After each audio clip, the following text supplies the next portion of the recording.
ಈರುಳ್ಳಿ ಬೆಳ್ಳುಳ್ಳಿ ಹಾಕದೆ ಮಾಡಿದ ಸಿಂಪಲ್ ಪನ್ನೀರ್ ಕರಿ.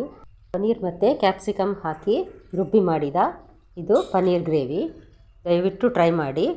ನಮಸ್ತೆ ಫ್ರೆಂಡ್ಸ್, ಗುಡ್ ಫುಡ್ ಲ್ಯಾಂಡ್ ಚಾನಲಿಗೆ ನಿಮಗೆಲ್ರಿಗೂ ಸ್ವಾಗತ. ಹಾಗಾದರೆ ಈ ಪನ್ನೀರ್ ಕರಿಗೆ ಏನೇನು ಬೇಕು ನೋಡುವ.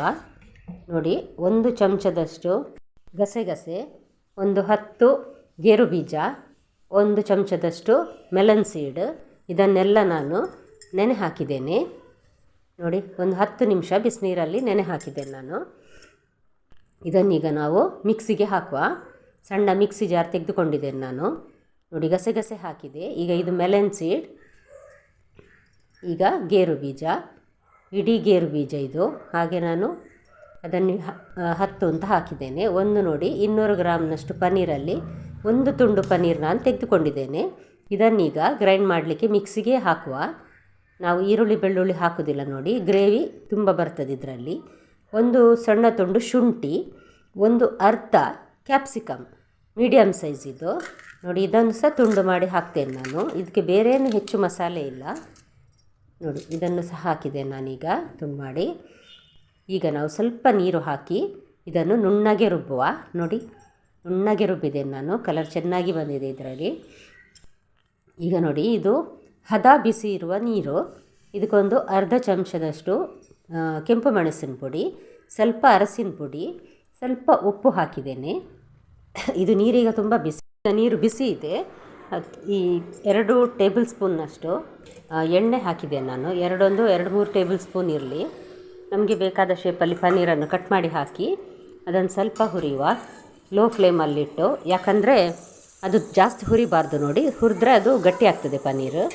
ಹಾಗಾಗಿ ನೋಡಿ, ನಾನು ಸ್ವಲ್ಪ ಹುರಿದಿದ್ದೇನೆ. ಸ್ವಲ್ಪ ಒಂದು ಬಣ್ಣ ಒಂಚೂರಲ್ಲಿ ಚೇಂಜ್ ಆಗುವ ಹಾಗೆ.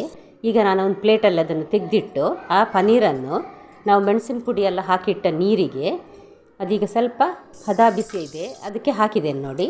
ಸ್ವಲ್ಪ ಹೊತ್ತು ಹಾಗೆ ಬಿಡುವ. ಇದು ಒಂದು ಅರ್ಧ ಕಪ್ಪಿನಷ್ಟು ಮೊಸರು ಚೆನ್ನಾಗಿ ಬೀಟ್ ಮಾಡಿ ಅದನ್ನು ಇಟ್ಟಿದ್ದೇನೆ. ಯಾವುದೇ ಗಂಟುಗಳು ಇರಬಾರ್ದು ಅದರಲ್ಲಿ. ಇದು ನೋಡಿ, ಒಂದು ಸಣ್ಣ ಚಕ್ಕೆ, ಅರ್ಧ ಚಮಚ ಜೀರಿಗೆ, 3 ಲವಂಗ, 3 ಏಲಕ್ಕಿ, ಮತ್ತೊಂದು ಅರ್ಧ ಸ್ಟಾರ್ ಅನೀಸ್ ನಕ್ಷತ್ರ ಹೂ ಇದೆ ನೋಡಿ ಅದು, 1 ಬೇ ಲೀಫ್ ಎಲೆ.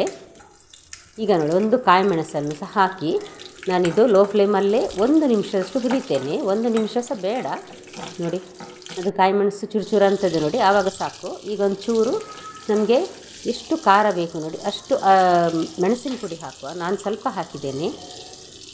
ಇದು 1 ಚಮಚದಷ್ಟು ಕೊತ್ತಂಬರಿ ಪುಡಿ. ಎಲ್ಲವನ್ನು ಹಾಕಿದ ಕೂಡಲೇ ಚೆನ್ನಾಗಿ ಮಿಕ್ಸ್ ಮಾಡುವ ತಕ್ಷಣ. ಮೆಲ್ಲ ಉರಿಯೇ ಉಂಟು ತುಂಬ. ಈಗ ನೋಡಿ, ಚೆನ್ನಾಗಿ ಬೀಟ್ ಮಾಡಿದ ಮೊಸರನ್ನು ಹಾಕ್ತಾ ಇದ್ದೇನೆ ನಾನು.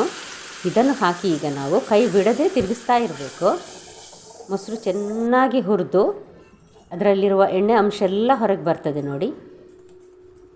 ನೋಡಿ, ಈಗ ಚೆನ್ನಾಗಿ ಕೈ ಬಿಡದೆ ಮಿಕ್ಸ್ ಮಾಡ್ತಾ ಇರಬೇಕಾಗ್ತದೆ ಫ್ರೆಂಡ್ಸ್. ನೋಡಿ, ಈಗ ಸ್ವಲ್ಪ ಗಟ್ಟಿ ಆಗ್ತಾ ಬಂತು ನೋಡಿ. ಅದರ ನೀರಿನ ಅಂಶ ಎಲ್ಲ ಕಡಿಮೆ ಆಗಿದೆ. ಎಲ್ಲ ಪಾತ್ರೆಯ ಸುತ್ತ ಎಣ್ಣೆ ಬಿಡ್ತಾ ಇದೆ ನೋಡಿ. ನನ್ನ ವಿಡಿಯೋ ಮೊದಲನೇ ಬಾರಿ ನೋಡುವವರಾಗಿದ್ದರೆ ದಯವಿಟ್ಟು ಸಬ್ಸ್ಕ್ರೈಬ್ ಮಾಡಿ, ಲೈಕ್ ಮತ್ತು ನಿಮ್ಮ ಫ್ಯಾಮಿಲಿ ಫ್ರೆಂಡ್ಸಿಗೆ ಶೇರ್ ಮಾಡಿ. ನೋಡಿ, ಈಗ ಇದು ನಾವು ಗ್ರೈಂಡ್ ಮಾಡಿಟ್ಟ ಕ್ಯಾಪ್ಸಿಕಮ್ ಮತ್ತು ಪನ್ನೀರಿನ ಮಸಾಲೆ.